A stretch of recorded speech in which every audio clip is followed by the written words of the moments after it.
اعوذ باللہ السمیع العلیم العظیم الحفیظ بوجہ الکریم والسلطان القدیم من الرجس الخبیث المخبث الشیطان اللعین الرجیم وقبیلہ ونفخہ ونفسہ وہمزہ بسم اللہ الرحمن الرحیم۔ تمام نبیوں کے سردار حضرت محمد صلی اللہ علیہ وآلہ وسلم اور تمام مذاہب کے سردار دین اسلام کے پیروکار السلام علیکم۔ آج کی گفتگو جو ہے وہ قدوۃ السالکین زبدۃ العارفین سید الطائفہ حضرت ابراہیم بن ادہم بن منصور رحمۃ اللہ علیہ پر ہے۔ کوئی بھی ایسا مذہب نہیں ہے کہ جس نے ان پہ گفتگو نہ کی ہو۔ تین کو تو میں بھی سن چکا ہوں، ہندوؤں کو اس ولی کامل کی شان بیان کرتے ہوئے، عیسائیوں کو اس ولی کامل کی شان بیان کرتے ہوئے، اور مسلمان تو خیر اولیاء کرام کو مانتے ہی۔ عیسائیوں کے اندر اگر پاکستان سے کسی آدمی نے میٹرک کیا ہے تو پاکستان کے اندر میٹرک کے انگلش کی نصاب کے اندر کتاب کے اندر ابو بن ادہم کے نام سے ایک نظم آپ کو ملے گی۔ یہ باٹ کیمبل نے لکھی ہے، یہ عیسائی پاسٹر تھا چرچ کے اندر، اس نے لکھی ابو بن ادہم کے نام سے آپ جانتے ہیں، اور یہ اصل میں یہی ہے ابراہیم بن ادہم۔ یہ لفظ جو ہے یہ ادہم ہے۔ ادہم ہماری اردو کے اندر بہت سارے پروننسیشنز جو ہیں وہ ایسے ہیں کہ وہ ہم نے تھوڑے سے چینج کر کے اڈاپٹ کر لیے۔ اردو میں ہم لوگ جب اردو زبان ہی ایسی ہے کہ اس کے اندر بہت سے الفاظ جو ہیں وہ دوسری زبانوں سے لائے گئے ہیں، عربی سے لائے گئے ہیں، انگلش سے لائے گئے ہیں، اور بھی زبانوں سے لائے گئے ہیں۔ تو وہ جب اس زبان سے لفظ اردو میں آتا ہے تو وہ جو بھی لوکل لوگ ہوتے ہیں وہ اپنی آسانی کے لیے اس کو اڈاپٹ کر لیتے ہیں۔ عربی کے بہت سے الفاظ ہیں کہ جس کے پروننسیشن ہماری اردو میں ٹھیک نہیں ہے، لیکن اب ہم اس کو غلط نہیں کہیں گے۔ جیسے ہم جبرائیل بولتے ہیں، میکائیل بولتے ہیں، تو قرآن مجید جب ہم پڑھتے ہیں تو کل من کان عدوا لجبریل و میکالا، وہ جبریل ہے، لیکن اب ہم غلط نہیں کہیں گے، انہوں نے اختیار کر لیا ہے۔ تو ہاں یہ ہے کہ پروننسیشن، وہ پروناؤنس کرنے سے، اس لفظ کو بولنے سے اگر معنی چینج ہوتے ہیں تو پھر ہمیں فوراً سے اس کو چینج کر لینا چاہیے۔ ادہم جو ہے یہ اس کا معنی مشکی گھوڑا، ادہم کا معنی۔ ادہم ابراہیم بن ادہم جو ہیں، ایک جگہ میں پڑھتا ہوں ابراہیم ان کا اصل نام ہے، والد کا نام ادہم ہے، ان کے والد کا نام سلیمان ہے، ان کے والد کا نام منصور ہے، اور ان کے والد کا نام ناصر، ان کے والد کا نام عبداللہ۔ لیکن ایک جگہ میں نے سلیمان نہیں پڑھا، ابراہیم بن ادہم بن منصور۔ یہ ان کی جو نسل ہے وہ کوفہ میں، یہ عربی النسل ہے، یہ کوفہ کے اندر جو ہے یہ پیدا ہوئے، یعنی ان کا خاندان جو ہے۔ پھر کوفہ سے مائگریشن بلخ کے اندر آ کر، جو اب رشیا کی سٹیٹ میں آ جاتا ہے، وہاں آ کر یہ بسنے لگ گئے۔ اب اس کے اندر دو سٹوری ہیں۔ ایک تو جو ہم کامن بچپن سے سنتے آ رہے ہیں کہ ابراہیم بن ادہم جو ہیں، ابراہیم جو ہیں، یہ ان کا خاندان جو ہے وہ حکومت کیا کرتا تھا۔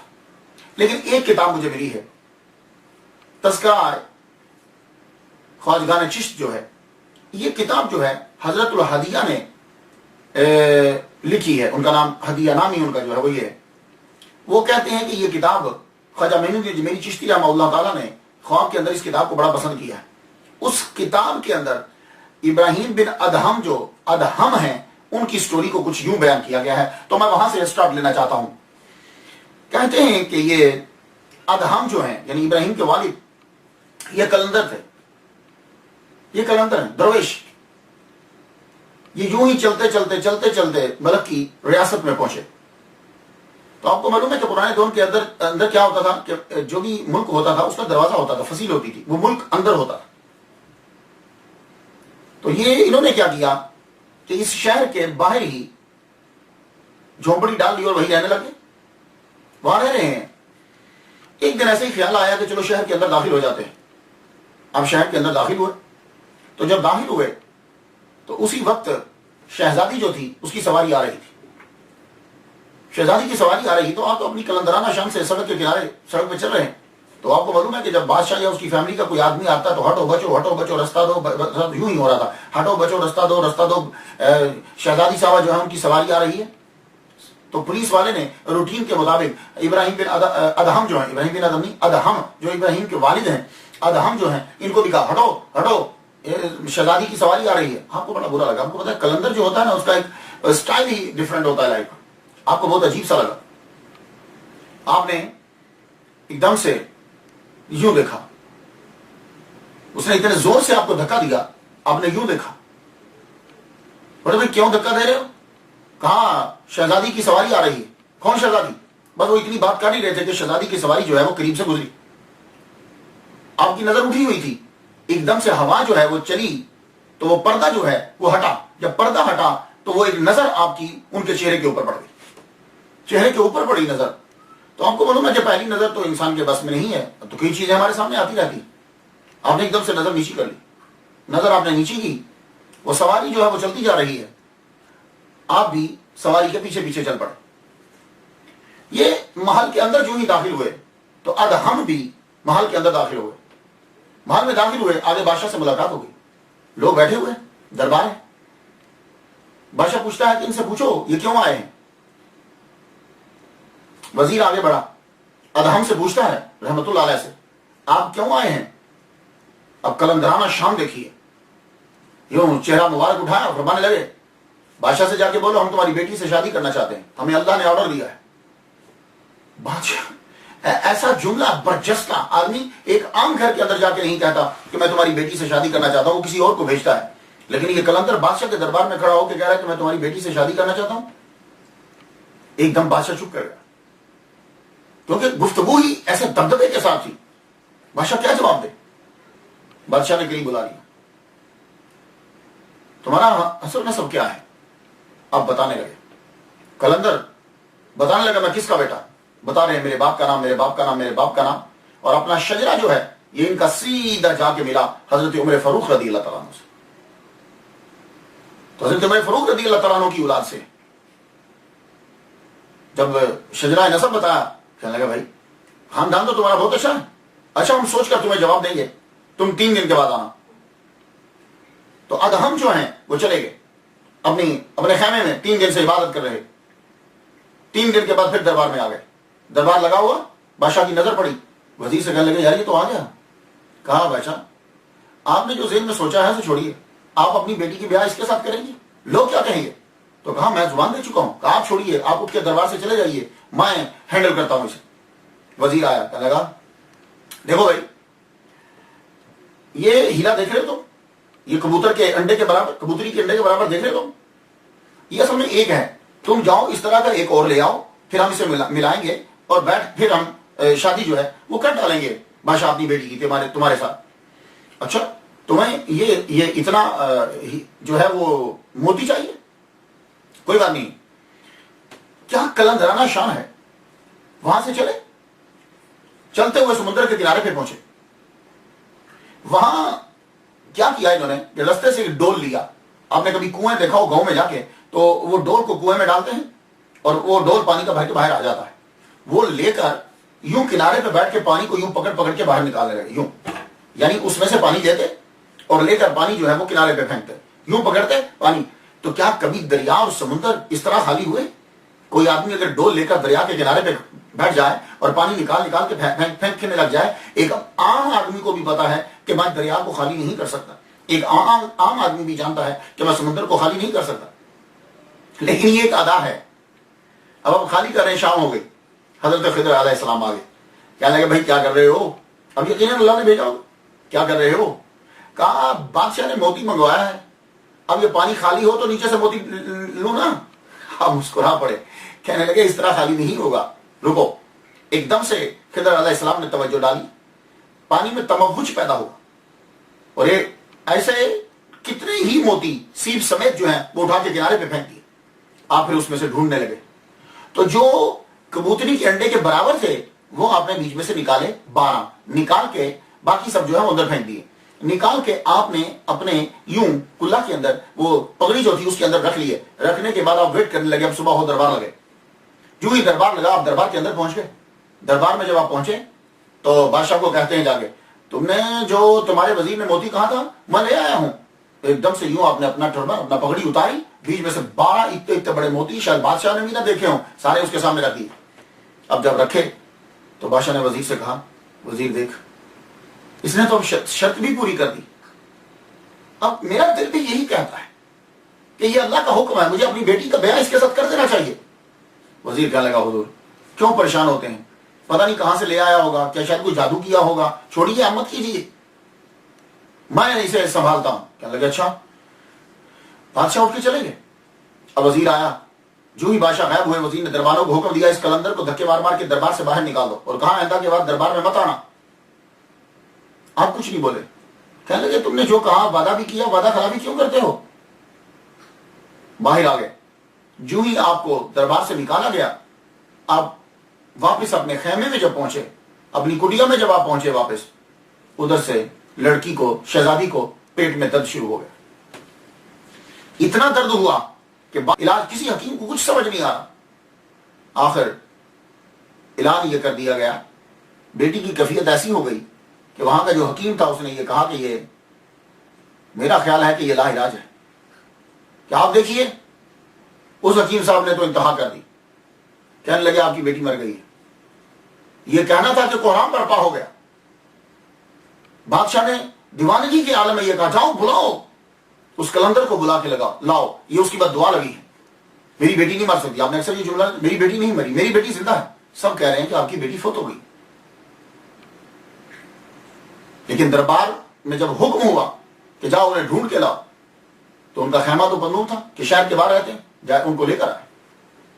جب ادہم خیمے میں دربار میں داخل ہوئے محل میں, تو آپ کو ایسے حکیم لایا گیا. آپ قریب آئے, فرمانے لگے تمہاری بیٹی مری نہیں ہے, جاؤ تم ایسا کرو, کوئی نشتر لے کر, کوئی چیز کاٹنے کی لے کر, جیسے بلیڈ جیسی ہوتی ہے یا نائف جیسی, لیکن بہت تیز ہو. آپ نے ہاتھ پکڑ کر یہاں سے کٹ لگایا تو خون جو ہے وہ نکلنے لگا. خون جب بہہ چکا تو ایک دم سے لڑکی اٹھ گئی, شہزادی اٹھ گئی. اسے سکتا تھا, سکتے کی وجہ سے وہ بے ہوش ہوئی, اور لوگوں نے سمجھا کہ شاید یہ فوت ہو گئی. جب بیٹی کو بادشاہ نے زندہ دیکھا تو اس نے اعلان کیا میں اس بیٹی کا نکاح اس کلندر کے ساتھ جو ہے وہ میں کرتا ہوں. تو یہ سٹوری جو ہے یہ میں نے اس کتاب کے اندر پڑھی ہے. حضرت ہدیہ جو ہے وہ اسے بیان کرتے ہیں اور کہتے ہیں کہ یہ کتاب شاہ جہاں جو ہے وہ اپنے زیر مطالعہ رکھتا ہے. اس کے اندر جتنے چشتی ہیں, چشت اہل بہشت ہیں, ان کا ذکر جو ہے وہ کیا گیا ہے پہلے سے لے کے آخر تک, جیسا بھی ان کا اپنا ایک سلسلہ تھا. تو یہ ادہم جب نکاح ہو گیا تو اب بادشاہ نے کہا کہ تم دونوں میری بیٹی سے نکاح کر لیا کہ تم میرے محل میں رہو. اب کیا لگے, نہیں, ہم کلندر ہیں, یہ ہماری بیوی ہے, یہ بھی اسی طرح ہی رہے گی. اب آپ سمجھے ہوگے کہ ابراہیم ابن ادہم جو ہیں یہ تخت کو, تاج کو, سلطنت کو آخرکار انہوں نے کیوں چھوڑ دیا. میں بڑا تلاش کی, ریزن ضرور ہوتی ہے, جواب یاد رکھیے گا. بچہ اگر ایک چیز کو چھوڑ کے بادشاہت کو چھوڑ کر ہٹ رہا ہے تو کوئی ریزن تو ہے. تو میں یہ ریزن تلاش کرنے لگا کہ سب لوگ یہی بیان کرتے ہیں کہ ابراہیم ابن ادہم جو ہیں انہوں نے سلطنت کو چھوڑ دیا, تخت کو چھوڑ دیا, لوگ زور لگاتے رہے, دولت کو. وجہ کیا ہے, کچھ وجہ بھی تو بتا دو, کوئی نہ کوئی تو وجہ ہوگی نا, یہ نہیں نا, کیونکہ یہ عالم اسباب ہے. تو وجہ یہی تھی کہ آپ کے جو والد گرامی ہیں ادہم جو ہیں وہ خود کلندر تھے. تو اصل میں جو سلطنت تھی بلخی وہ آپ کے نانا کی ہے. تو ظاہر ہے جب ماں جو ہے وہ شہزادی ہے تو خاندان تو وہی گردانا جائے گا. لیکن ادہم نے یہ کہا کہ میں محل میں نہیں رہ سکتا. آپ نے وہاں ڈیرا, اللہ تعالیٰ نے ان کو پھر ایک بیٹا عطا کیا جس کا نام ابراہیم رکھا گیا. اب آپ سمجھ گئے, یہ ہیں ابراہیم بن ادہم. یہ ایک لحاظ سے میں نے آپ کو سٹوری بتلائی. تو ابراہیم بن ادہم جو ہیں ان کی تربیت پھر ادہم نے کی, خود کلندر نے کی. اور یہ ابراہیم ابن ادہم حضرت عمر فاروق رضی اللہ تعالیٰ عنہ کی اولاد سے.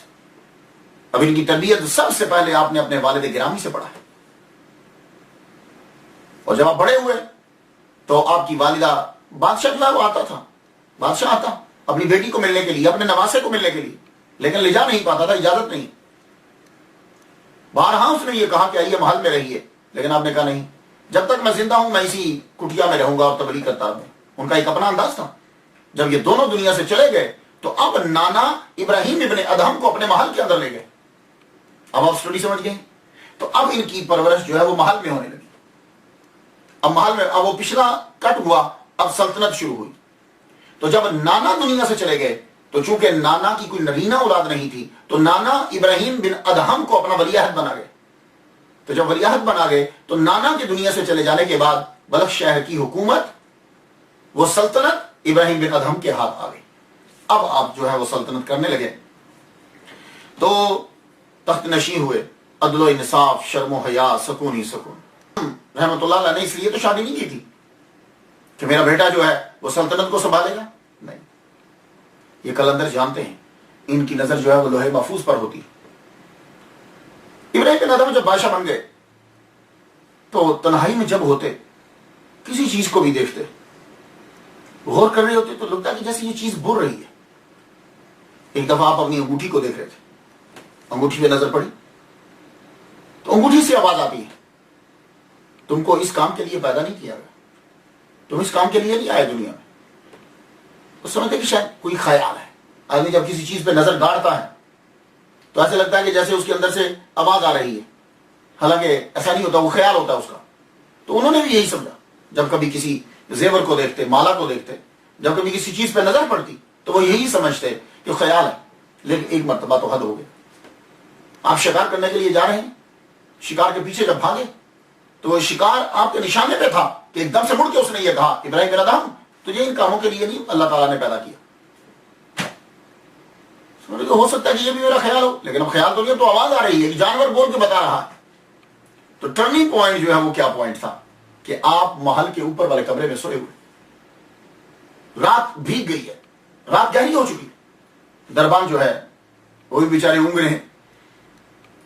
ایک دم سے آپ کو آواز آئی کہ کوئی آدمی کوئی چل رہا ہے، اوپر چھت کے اوپر کوئی چل رہا ہے، اس کے پاؤں کی آواز ہے.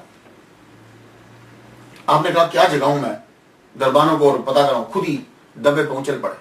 اوپر گئے تو ایسے آواز دیتے ہیں، کون ہے بھائی؟ اندھیرا تھا. کون ہے چھت پہ؟ تو وہیں سے آواز آتی ہے، میں ہوں، اپنے اونٹ ڈھونڈ رہا ہوں، میرا اونٹ گم گیا ہے. آپ نے فرمایا کبھی چھتوں پہ اونٹ چڑھتے ہیں یار؟ کیسی باتیں کر رہے ہو؟ میں نے کہا اگر چھت پر اونٹ نہیں ملتے تو پھر یہ محل میں تخت و تاج میں تصوف و خدا بھی نہیں ملتا. پھر یہ ایک بات عجیب سی تھی. آپ آگے بڑھے آواز کی طرف، جب آگے بڑھے تو وہاں کچھ بھی نہیں تھا کہ اگر چھت پر اونٹ نہیں ہوتے نا تو پھر یہ مال و دولت میں دنیا کے اندر پھر خدا بھی نہیں ملتا. یہ تھا آخری پوائنٹ. اب صبح ہوئی، دربار لگایا. بڑی عجیب سی کیفیت ہے، بڑی عجیب سی کیفیت ہے. یہ رات کا واقعہ کیا تھا یار؟ مسلسل چوٹ پہ چوٹ ہے، بار بار کہ اس چیز سے، اس سے ہٹو. اب دربار جب لگایا تو دربار بھی شروع بھی نہیں ہوا ہے، کلندر صاحب آ گئے. پھر کلندر، اور بالکل وہ یاد تازہ ہو گئی جیسے ان کے والد گرامی داخل ہوئے تھے. وہ کلندر آئے، آتے سیدھے ہی ابراہیم بن ادہم کے سامنے کھڑے ہو اور یوں تخت لگا ہوا ہے، ایسے ایسے دیکھنے لگے. کیا دیکھ رہے ہو؟ میں آیا تھا کہ کچھ عرصہ قیام کرتا یہاں، لیکن میں دیکھ رہا ہوں کہ یہ رہائش کی جگہ نہیں ہے، یہ تو سرائے ہے. ان ہے یہاں تو بڑی جلدی سے نکلنا پڑے گا. کہا بادشاہ، کیا کلندر کیسی باتیں کر رہے ہو؟ یہ دربار ہے، بادشاہ بیٹھے ہوئے ہیں، تم اس کو سرائے کہہ رہے ہو؟ کہنے لگے اچھا. تو ابراہیم بن ادہم سے مخاطب ہو کہنے لگے کہ آپ سے پہلے کون تھے؟ کہنے لگے مجھ سے پہلے میرے نانا، ان سے پہلے ان کے ابا، اس سے پہلے ان کے ابا.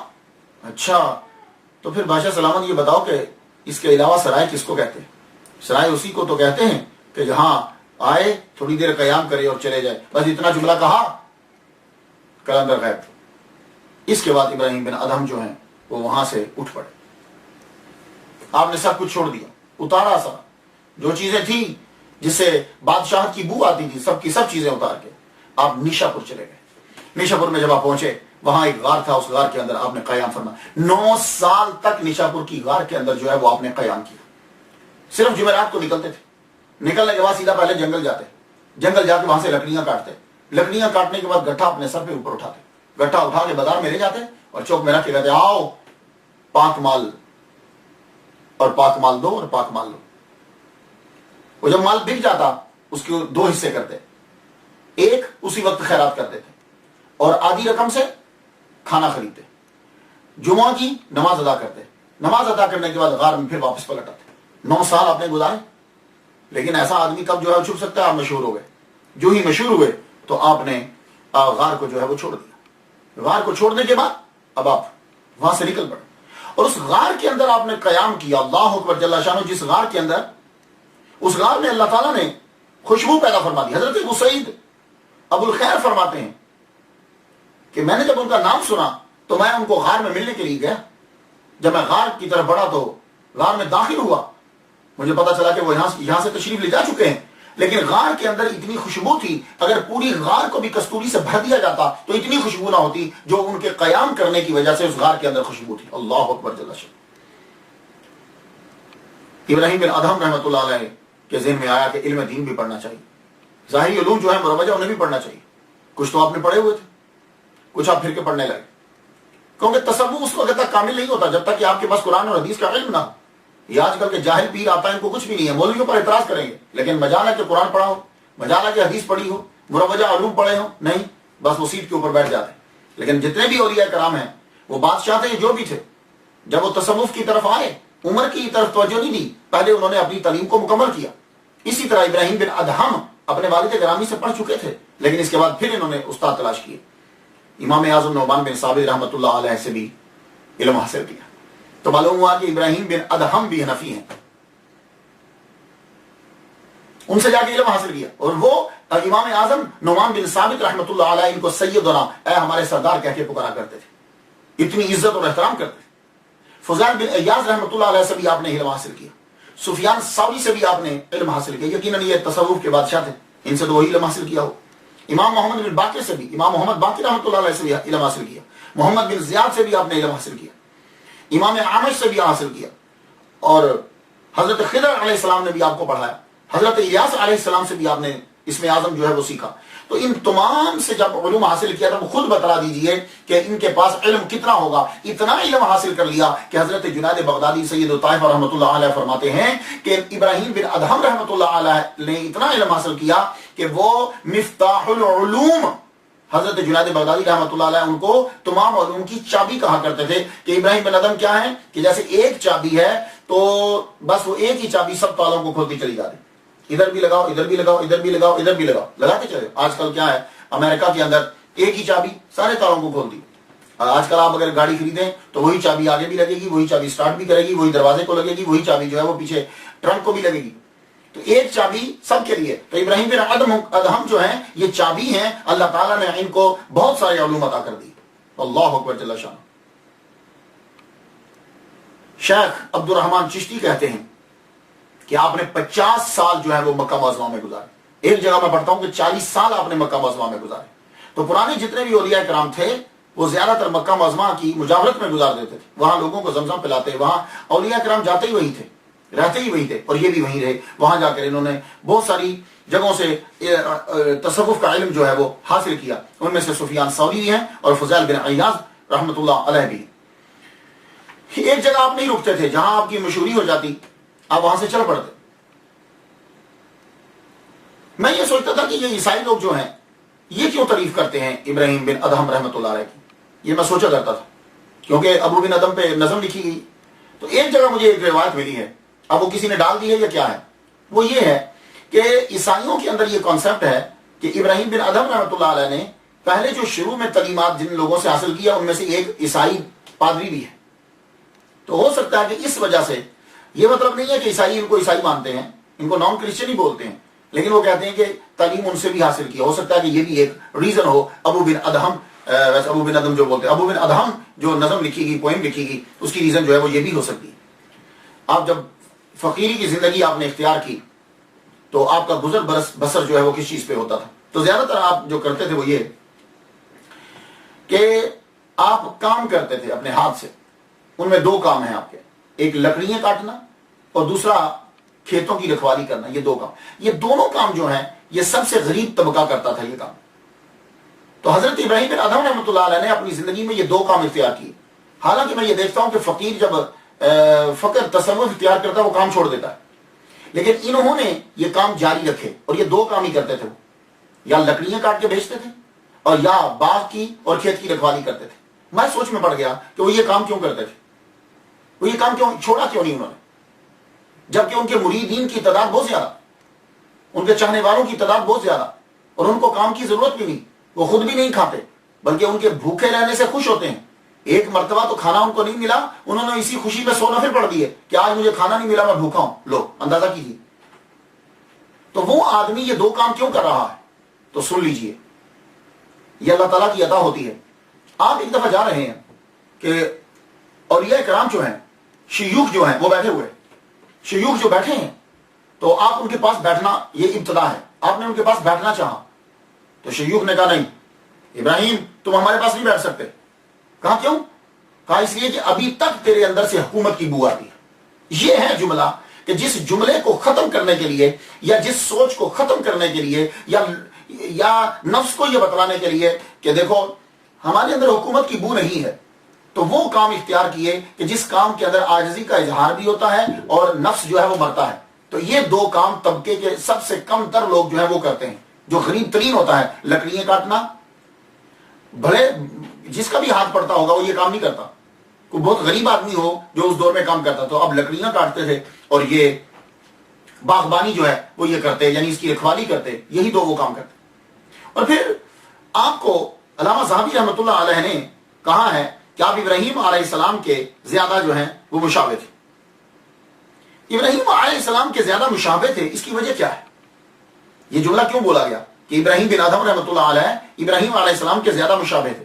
تو کیا شکل و صورت سے؟ وہ تو خیر میں نے دیکھا نہیں ہے, لیکن جب میں کتابوں کو پڑھتا ہوں تو مجھے معلوم ہوتا ہے کہ ان کے اندر ایک صفت تھی, جو صفت حضرت ابراہیم علیہ السلام کے اندر تھی. حضرت ابراہیم علیہ السلام کے اندر کیا صفت تھی؟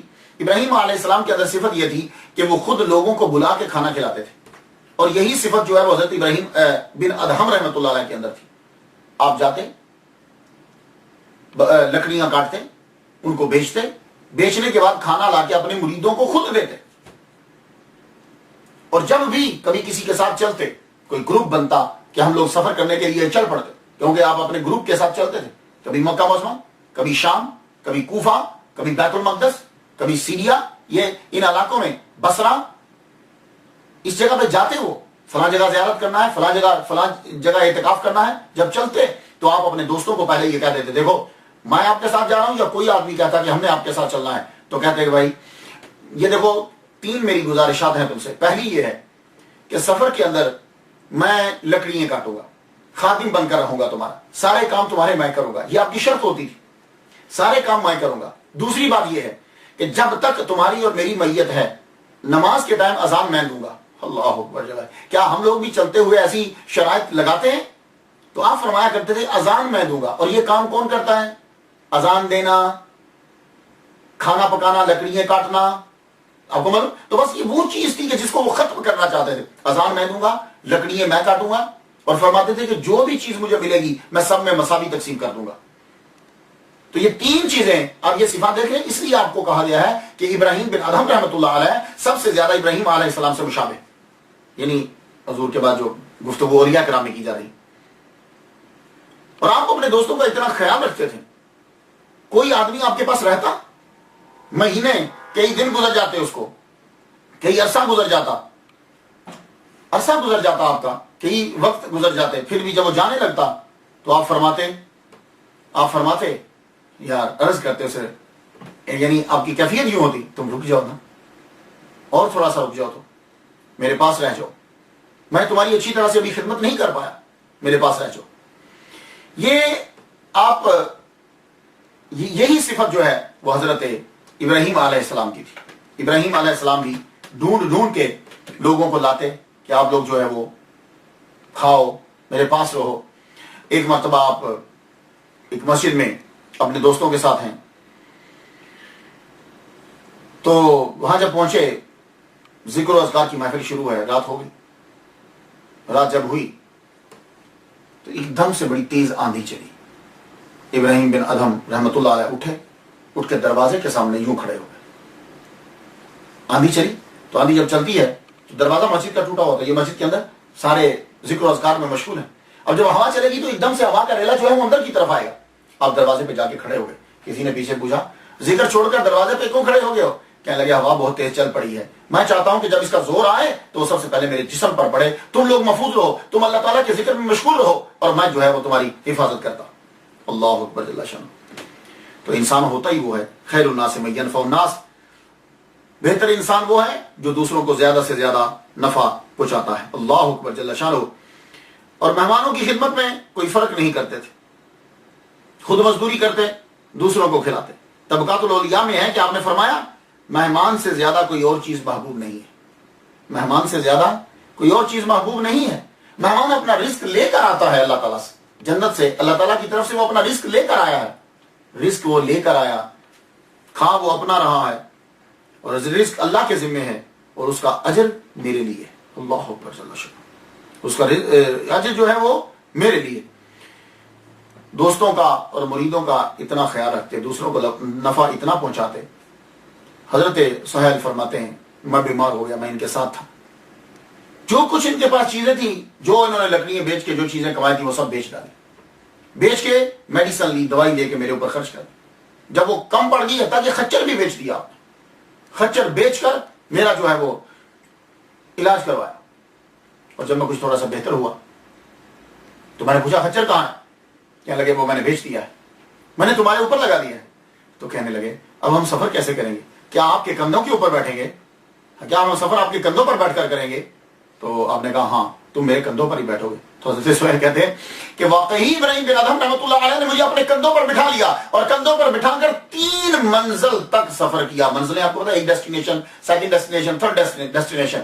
3 راستے میں منزلیں ہوتی تھی, یہاں لوگ رکتے تھے. 3 منزلوں تک کندھے کے اوپر اٹھا کر مجھے اٹھایا اور جو ہے وہ سفر کروایا. اللہ اکبر جل شان. اللہ تعالیٰ نے ان کو زندگی کے اندر بارہا آزمایا. کچھ لوگ تو جب فقر اختیار کرتے ہیں تو دولت چھوٹ جاتی ہے ہر طرف, ان کے پیچھے دولت لگی رہی. ایک مرتبہ آپ جا رہے ہیں, آپ کو نماز پڑھنا ہے, نماز کے لیے وضو کی ضرورت ہے, وضو کے لیے پانی کی ضرورت ہے. تو آپ وضو کرنے کے لیے جب آپ نے ڈول ڈالا کنویں کے اندر, نیچے ڈالا, تو واپس جب کھینچا تو سونے کا بھرا ہوا. اب ایک دم دیکھا نیچے پھینک دیا, دوبارہ سے ڈول کھینچا تو چاندی کا بھرا ہوا, موتی کا بھرا ہوا. یعنی بار بار دولت کی کوئی نہ کوئی قسم نکلتی آ رہی ہے. ڈول پھینک کے اللہ تعالیٰ کی بارگاہ میں عرض کرتے ہیں مالک میں ان چیزوں کو تیری رضا کی خاطر چھوڑ آیا ہوں, کہ اللہ میرا امتحان کیوں لیتا ہے؟ مجھے تیری ذات کی قسم تیرے علاوہ مجھے کوئی چیز محبوب نہیں, مجھے پانی چاہیے بس. اب آپ سوچئے آج کے دور کا پیر ہوتا تو کیا کرتا؟ پہلی مرتبہ چاندی نکلی کہ شاید اٹریکشن ہو جائے, آپ نے چاندی کو پھینک دیا. دوسری مرتبہ ڈول سونے کا نکلا, اس سے قیمتی کہ شاید یہ لے لیں, وہ پھینک دیا. پھر موتیوں کا ڈول آ گیا, اس سے بھی قیمتی, وہ بھی پھینک دیا. بتائیے ہم لاکن رکھ لیتے؟ ہاں ضرور رکھتے ہو, اللہ نے دیا, اللہ نے دیا, اللہ مجھے تو چاہیے. اللہ اکبر جل شانہ. اللہ تعالیٰ سے محبت جو ہے وہ اس قدر تھی آپ کو کہ آپ جب بیٹھتے تھے تو ہمیشہ دوزانوں بیٹھتے تھے. آج کل ہمارا طریقہ تو یہ ہے کہ ہم تو اپنے ماں باپ کے سامنے بھی بڑے اکڑ کے بیٹھتے ہیں, ٹانگیں پسار کر بیٹھتے ہیں, اور یہ نارمل حالت میں ہر وقت دوزانوں ہو کر بیٹھتے تھے. دوزانوں سمجھتے ہیں جیسے آپ تشہد میں بیٹھتے ہیں تحیات للہ پڑھنے کے لیے, دوزانوں ہو کر بیٹھتے. کسی نے پوچھ لیا حضور پالتی مار کر بیٹھیے, 4 زانوں بیٹھیے, یہ دوزانوں ہو کر بیٹھتے کیوں؟ جیسے شاگرد استاد کے سامنے بیٹھتا ہے, کیسے ایسے کیوں بیٹھتے ہیں؟ کہنے لگے ایک مرتبہ یوں ہی پالتی مار کے بیٹھا ہوا تھا, آواز آئی, اللہ اکبر, ان لوگوں کی سماعت پر اور ادب پہ قربان جائیے, یہ ادب ہی تو ہوتا ہے. آواز آئی اے آدم کے بیٹے, کیا غلام اپنے آقا کے سامنے اس طرح بیٹھتے ہیں؟ تو کہنے لگے اس دن سے میں نے چھوڑ دیا, اب میں جب بھی بیٹھتا ہوں دوزانوں ہو کر بیٹھتا ہوں. اللہ, تو پھر اللہ تعالیٰ طاقت بھی عطا فرما دیتا. آپ کو عبادت کا شوق تھا. کون ہے کہ جو نہیں جانا چاہتا؟ ہر ایک آدمی کی آرزو ہوتی ہے کہ وہ جائے کہاں؟ بیت المقدس. میری بھی آرزو ہے, انشاءاللہ کبھی پوری ہوگی. بیت المقدس جانا چاہیے. اگر کوئی جا نہیں سکتا تو حضور نے فرمایا کہ وہاں آئل بھیج دیا جائے بیت المقدس میں, کہ وہاں جا کر جلا دیا جائے اگر کوئی پہنچ نہیں سکتا.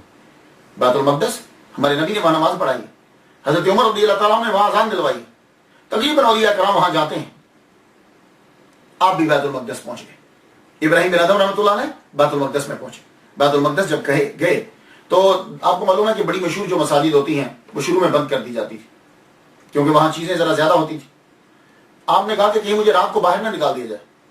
آپ نے خود کو چٹائی میں لپیٹ لیا, لپیٹ کے سائڈ پہ پڑ گئے. دربان آیا جو خادم رات کو مسجد کو دیکھ کے بند کرتا ہے, اس نے دیکھا چٹائی پڑی ہوئی ہے, وہ مسجد کو بند کر کے چلا گیا. ابراہیم بن ادہم رحمۃ اللہ علیہ فرماتے ہیں کہ رات جب ہوئی, ابدال اور اقتاب داخل ہوئے مسجد میں. 40 ابدال مسجد میں داخل ہو گئے. ایک انہوں نے بہت بزرگ نورانی چہرہ, وہ آگے اور یہ 40 یہ پیچھے. سب سے پہلے جا کر انہوں نے نماز پڑھی. 2 رکعت نماز پڑھنے کے بعد بیٹھ گئے. یوں بزرگ کے سامنے منہ کر کے بزرگ نے ادھر منہ کی. ایک بیچ میں سے بولے کیا لگے آج خوشبو آ رہی ہے, کوئی ایسا ہے یہاں موجود کہ جو ہماری جماعت کا نہیں ہے؟ تو بزرگ خود بھی بولے کیا لگے ابراہیم بن ادم بیٹھا ہوا ہے. اللہ اکبر چلا ہے. کیا نظر آئے ان بزرگوں کی, اور ہم بزرگوں کی توہین کرتے ہیں. کیا لگے ابراہیم بن ادم آیا ہوا ہے, 40 راتیں ہو گئی ہیں, اس کو عبادت میں مزہ نہیں آ رہا. اللہ اکبر, اتنا جملہ سننا تھا. ابراہیم بن ادم چٹائی سے باہر آ گئے, باہر آ کر سامنے بیٹھ گئے. سلام علیکم. وجہ کہہ رہے ہیں آپ 40 راتیں گزر گئی عبادت میں مزہ نہیں آ رہا, تو اب وجہ بھی بتا دیجئے کہ وجہ کیا ہے. کہنے لگے تم آ رہے تھے نا بیت المقدس, عراق سے گزرے, بصرہ میں تم نے کھجوریں لی تھی, تو جب تم کھجوریں لے رہے تھے تو کھجوریں لیتے ہوئے ایک کھجور گری, تم نے سمجھا کہ یہ تمہارے مال میں سے گری ہے, جبکہ وہ جس کی تم نے پیمنٹ کی تھی وہ اس میں سے نہیں گری تھی, وہ کھجور اس کی تھی, تم نے اٹھا کے اسے کھا لیا. اس ایک کھجور کی وجہ سے 40 راتوں سے تجھے عبادت میں مزہ نہیں آ رہا. اللہ اکبر. ہو حالانکہ یہ مسٹیک ہے, مس انڈرسٹینڈنگ ہے, معلوم نہیں پڑا کہ کھجور میرے سے گری یا اسے گری. اور ویسے بھی یہ کھجور کا کیا ہے, آپ کسی دکان پہ چلے جائیں وہ کچھ نہیں کہے گا, لیکن 40 راتوں سے عبادت کا مزہ نہیں. آپ وہاں سے اٹھے فوراً اٹھ کے بصرہ پہنچے, اس بندے کو تلاش کیا جس سے کھجوریں لی تھی, اور اسے کہنے لگے مجھے معاف کر دو. کہا حضور معاف کیا, پر وجہ کیا ہے؟ کہنے لگے ایک کھجور گری تھی جب تم مال کو تول رہا تھا, وہ کھجور میں نے کھائی ہے, اس کی وجہ سے 40 راتوں کی عبادت مجھے مزہ نہیں آ رہا, 40 راتیں گزر گئی ہیں. وہ کہنے لگا حضور معاف کیا, پر ایک عرض ہے, مجھے اپنا مرید بنا لیجئے. اس شخص کو اس نے توبہ کی, سب چھوڑا, آپ کا مرید بنا. رب تعالیٰ نے اس کو ولیوں کی صف میں شامل کر لیا. سفر کرتے کرتے, فیض لیتے لیتے آپ پہنچے مکہ معظمہ میں. مکہ معظمہ کے اندر زیادہ تر آپ کا وقت جو ہے وہ گزرا ہے, وقفے سے آپ مکہ معظمہ واپس چلے جاتے. اب یہ جو واقعہ میں بتانے لگا ہوں, آخری بات ہے, ختم ہونے کے قریب ہے. یہ واقعہ جو ہے وہ دو طرح سے ہے. ایک تو یہ ہے کہ جب آپ سلطنت کو چھوڑ کر آئے تو آپ کی بیوی, ایک بچہ 4 سال کا آپ چھوڑ کر آئے تھے. آپ ان تمام لوگوں کی آرزو تھی کہ یہ دوبارہ واپس آ جائیں, تو وہ واپس لانے کے لیے بار بار حربے استعمال کرتے تھے. ان کو معلوم ہوتا تھا کہ ابراہیم بن ادم ہیں کہاں, معلوم ہوتا تھا. اتنی بڑی سلطنت کا بادشاہ, معلوم نہیں ہوگا لوگوں کو؟ ہر ایک کو پتا تھا کہ یہ کون ہے. تو وہ حربے سے کبھی تانے دے کر اور کبھی کچھ حربہ استعمال کر کے وہ آپ کو واپس لانا چاہتے تھے, لیکن آپ واپس نہیں جاتے. فرماتے تھے تم ہی کرو یہ کام, میں نے یہ کام نہیں کرنا. انہوں نے ایک بہت بڑا حربہ جو ہے وہ استعمال کیا. وہ یہ ایک روایت میں آپ کو یہ بتلا رہا ہوں, وہ حربہ یہ استعمال کیا کہ آپ کے 4 سالہ بیٹے کو لے کر وہ مکہ معظمہ پہنچ گئے. یہ اگر ان کو چھوٹی عمر کا مانا جائے, یعنی 4 سال, 5 سال, 9 سال, 11, 12 سال کا بھی اگر بچہ مان لیا جائے. اب دیکھیے جب آدمی کر رہا ہوتا ہے تو اس کی عبادت سے ایکوریٹ پتہ نہیں چلتا, پھر خود تھنکنگ کرنا پڑتی. اگر 13 سال کی عمر کا مانا جائے تو یہ ابتدائی مراحل ہوں گے. تو 13 سال کا جب بچہ ہوا آپ کا, تو وہ لوگ بچے کو لے کر آ گئے, بچہ اور بیوی دونوں لے کر مکہ معظمہ پہنچ گئے. تب آپ کعبے کا طواف کر رہے تھے, کعبے کا طواف کر رہے تھے. تو بچے کو انہوں نے سمجھایا کہ یہ تمہارے ابا ہیں, تم ان کے ساتھ ساتھ چلنا. خود سامنے نہیں ہوئے. حضرت ابراہیم بن ادم طواف کرتے کرتے یہ بچہ بالکل آگے آ گیا, بچے پہ آپ کی نظر پڑ گئی. اور آپ نے یہ سب سے آپ کے ساتھی, اور آپ کا اصول یہ تھا بے ریش لڑکے پہ نظر نہیں ڈالنی اور عورت کو نہیں دیکھنا, خاص کر کے جب مکہ میں ہو. لیکن اس بچے پہ جب نظر پڑی تو نظر رک ہی گئی, نظر رک ہی گئی. آپ نے بچے کو پکڑ لیا, نیچے بٹھایا, طواف رک گیا, نیچے بٹھا لیا. کہنے لگے تم کون ہو؟ اب ذرا تصور کیجیے کہ جب چھوڑ کر آئے تھے تو 4 سال کا تھا, اب جب ملا تو 13 سال کا بچہ. پوچھ لیا تو کون ہے, تیرے ابا کا نام کیا ہے؟ تو یوں چہرے کو دیکھ کے کہنے لگا میرے ابا کا نام ابراہیم بن ادم ہے. اب رو پڑے, پاس بٹھا کے کہنے لگے قرآن پڑھا تو نے؟ ہاں قرآن پڑھا ہے میں نے. اچھا کچھ سناؤ. اپنے بیٹے سے قرآن سننے لگے. بیٹا قرآن سنا رہا ہے تو روتے جا رہے ہیں, روتے جا رہے ہیں. ایک دم سے چیخ نکل گئی آپ کی, ہاتھی بقیدی سے آواز آ گئی, تم ہماری دوستی کا دھم بھرتے اور دعویٰ کیا, جھوٹا دعویٰ کرتے ہو, ہماری عبادت کو روک کے اپنے بچے کی جانب نگاہ کر رہے ہو. بس اتنا کہنا تھا کہ یا اللہ میری مدد فرما, یہ یا اللہ میری مدد فرما کہنا تھا. بچے نے دم توڑ دیا, بچہ فوت ہو گیا. خود اپنے ہاتھوں سے بچے کو دفنایا, اپنے ہاتھوں سے, ایک ہی بیٹے کو دفنایا. اپنے بچے کو دفنا کر پھر شکریہ ادا کیا, اللہ اب تیری دوستی کے علاوہ اب کوئی نہیں آئے گا. اللہ اکبر جل شان. ایک تو یہ روایت ہے. اور ایک یہ ہے کہ آپ کا بیٹا بھی بادشاہ بن گیا. یہ وہ ہے کہ جب یہ پھر آپ کی آخری عمر میں ہو, بیٹا بھی بادشاہ بن گیا. بیٹا آیا, ملا آپ سے, لیکن تب بھی آخری بات یہی ہے کہ وہ بیٹا آپ نے کہا یا اللہ میری مدد کر, تو اللہ تعالیٰ نے بیٹے کو آپ نے پاس بلا لیا. تب بھی یہی ہے. تو دونوں طرح سے ہے. آپ کا وقت گزرتا گیا اور آپ نے جہاد میں جو ہے وہ حصہ لیا. جہاد میں جو ہے وہ آپ نے حصہ لیا, باہری جہاد کے اندر, اور وہیں آپ کا جو ہے وہ بعض کہتے ہیں شہادت ہوئی, بعض کہتے ہیں کہ آپ کا انتقال ہو گیا. دنیا میں آپ نے تبلیغ کی, لوگوں کو فقر اور تصوف کا علم دیا, اکثر لوگوں کو ہٹائے رکھتے تھے, اور آپ کی تعلیم کا اصل یہی ہوتا تھا. گھوم کے آپ کی تقریر تبلیغ ادھر ہی آتی تھی کہ اللہ ہر جگہ موجود ہے, تم اس سے بھاگ نہیں سکتے. یہ آپ کا محور ہوتا تھا آپ کی تبلیغ کا, کہ یہ اگلے کے دماغ میں مثالوں سے بٹھلا دینا ہے کہ تم آئے ہو اللہ تعالیٰ کی عبادت کرنے کے لیے, اور اللہ تعالیٰ تمہیں ہر جگہ دیکھ رہا ہے. اور آپ, جیسے میں ہر ولی کا ایک ٹائٹل جملہ بولتا ہوں, آپ کا ایک ٹائٹل جملہ ہے. ابراہیم بن ادھم رحمۃ اللہ علیہ کا ایک ٹائٹل جملہ ہے, جو بند ہے اسے کھولو, اور جسے کھولا ہے اسے بند کر دو. یہ ٹائٹل جملہ ہے, آپ بھی سن لیجئے. جو بند ہے اسے کھولو, یعنی جیب, دولت یہ بند رکھی ہے, اسے کھولو, اور جو کھولی ہوئی ہے یہ زبان, اسے بند کر دو, تو تم ولی کامل بن جاؤ گے. یہ ٹائٹل جملہ ہے, اور یہ آپ لوگ بھی ایسے جملے لکھتے رہا کریں. آپ کا آخری وقت آیا, جس نے آنا ہے اس نے چلے ہی جانا ہے آخرکار. اب آپ کا مزار شریف کہاں ہے؟ میں نے بڑی ریسرچ کی ہے, وہ ساری ریسرچ آپ بھی سن لیجیے. ایک روایت یہ ہے کہ آپ کا مزار بغداد میں ہے, امام احمد بن حنبل کے متصل.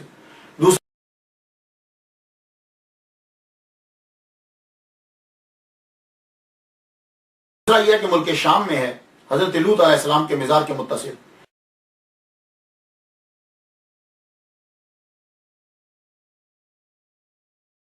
تیسرا یہ ہے کہ آپ کا مزار جو ہے قبر مبارک مدینہ میں ہے. چوتھی یہ ہے کہ بلخ, اسی شہر میں جہاں آپ بادشاہ تھے, اسی شہر میں آپ کا مزار ہے. لیکن یہ ٹھیک نہیں ہے, کیونکہ وہاں وہ ابراہیم بلخی کا ہے, اور انہی کی اولاد ہے, ان کی تو اولاد ہی نہیں تھی. اور ایک یہ ہے روایت, پاکستان جائیں تو خیر پور میں وہاں بھی ایک مزار ہے, اس کو کہتے ہیں ادہم سلطان کا مزار.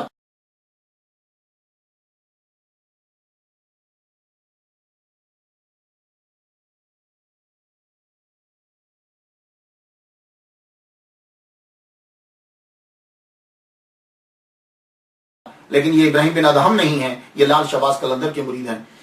یہ بنگلہ دیش کے اندر بھی ایک ہے انہی کے نام سے کہ ابراہیم بن ادہم. لیکن وہ ایک روایت یہ ہے کہ معلوم ہی نہیں کہ آپ کا مزار کہاں ہے, اور آپ جو ہے وہ غائب ہو گئے. لیکن زیادہ تر مشہور جو ہے وہ یہی ہے کہ آپ ملک شام کے اندر ہیں.